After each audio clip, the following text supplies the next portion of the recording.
భాను గారు ఒక్కడి అహం ఆ! ఆ అహంతోటే మొత్తం రాజధాని అనేది కొలాప్స్ అయిపోయిందని అంటున్నారు కదా! అవునండి. 3 రాజధానులు ఉంటే ఏంటి ఇబ్బంది? దానివల్ల ఏమి ఇబ్బంది వస్తదనుకుంటున్నారు? క్షమించానండి సినిమాలో.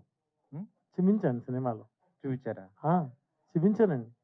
అంటే 3 రాజధానులు ఉంటే ఏంటి? ఒక రాజధాని ఉంటే ఏంటి చెప్పాను. ముగ్గురు అమ్మలుంటే ఏంటి? ముగ్గురు నాన్నలుంటే ఏంటి? అలాగే ఇది కూడా. ముగ్గురు నాన్నలు ఉన్నారనుకోండి, ఏ నాన్న దగ్గరికెళ్ళాలో తెలీదు మనకి.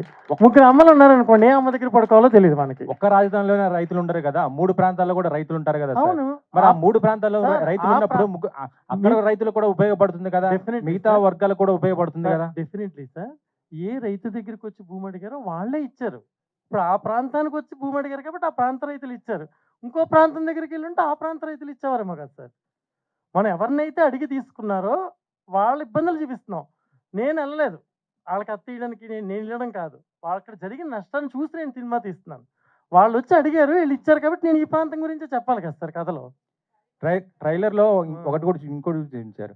ప్రజల్ని సోమరులు చేస్తున్నారు అంటున్నారు. అంటే సంక్షేమ పథకాలను ప్రజల్ని సోమరులు చేస్తాయా సార్? నేను చెప్పింది ఆ సెన్స్ కాదు సార్.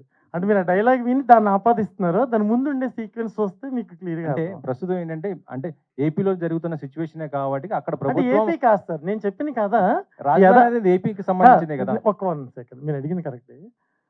ఇప్పుడు సెన్సార్ ప్రాబ్లమ్స్ కానీ, ఇంకోటి కానీ, ఇంకో ఇష్యూస్‌లో కానీ ఫిక్షనల్‌గా కథ చెప్పాలి మనం. రియలిస్టిక్‌గా చెప్పడానికి లేదు మనకు హక్కు. పొలిటీషియన్స్ ఎవరైనా తిట్టుకోవచ్చు. ఎవరు ఎలా అయినా మాట్లాడుకోవచ్చు. బూతులు మాట్లాడొచ్చు. కానీ సినిమా వాడు మాత్రం ప్రత్యక్షంగా చెప్పకూడదు. కాబట్టి నేను అరుణ ప్రదేశ్ అని ఒక రాష్ట్రం క్రియేట్ చేసి, అమరావతి కాదు ఐరావతి అని ఒకటి ఫిక్షనల్ చేసి, రైతుల జీవితాల్లో జరిగిన యథార్థ సంఘటనల్ని ఫిక్షనల్‌గా ఈ సినిమాలో చెప్పడం జరిగిందండి. చాలా సినిమాలు సమస్యని చెప్తాయి. సొల్యూషన్ చెప్పవు. నేను ఈ సినిమాలో సొల్యూషన్ కూడా చెప్పానండి. రేపొద్దున ప్రధానమంత్రి మోదీ లాంటి వాళ్ళు కూడా ఈ సినిమా చూసి అప్రీషియేట్ చేసేలాంటి క్లైమాక్స్ ఉంటది సార్ ఈ సినిమా. జరిగిపోయిన గతం చెప్తాం. జరుగుతున్న గతం చెప్తాం. కానీ జరగబోయేది చెప్పం. ఎందుకంటే మనకు తెలీదు కాబట్టి.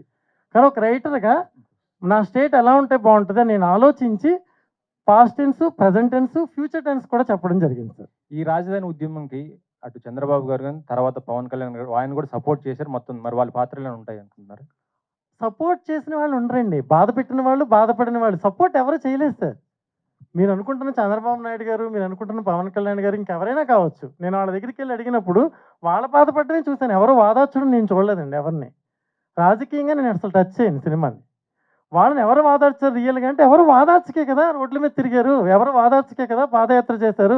ఎవరు వాదార్చకే కదా అలా తిరుగుతూనే ఉన్నారు ఇంకా పోరాడుతూనే ఉన్నారు. ఇన్ని రోజుల నుంచి టెంటల దగ్గర కూర్చొని వాళ్ళ ఉద్యమాన్ని కొనసాగిస్తూనే ఉన్నారు ఇన్ని సంవత్సరాలుగా. ఎవరు వాదారిస్తే ఆ ఓదార్పు దొరికేదిగా వాళ్ళకి? దొరకలేదు సార్ వాళ్ళకి ఓదార్పు. నేను వాదార్చాలనుకున్నాను. నాకు తెలిసిన యాంగిల్‌లో సామాజిక బాధ్యత అన్న రవిశంకర్ గారి సినిమాని. ఇదెందుకు తీస్తున్నారు సార్ దీనివల్ల ప్రాబ్లమ్స్ ఉంటాయి కదా! అంటే సినిమా అంటే వ్యాపారమే కాదు సామాజిక బాధ్యత కూడా. ఆ పదం నేను ఇప్పటి వరకు సినిమాల్లో వినలేదండి. నాకెవరు చెప్పలేదు. సో, సామాజిక బాధ్యతతోనే నేను డైరెక్షన్ చేశాను సార్ సినిమా. దీనికి పొలిటికల్ హంగులు అలాంటివి నేను పెట్టుకోలేదు సార్.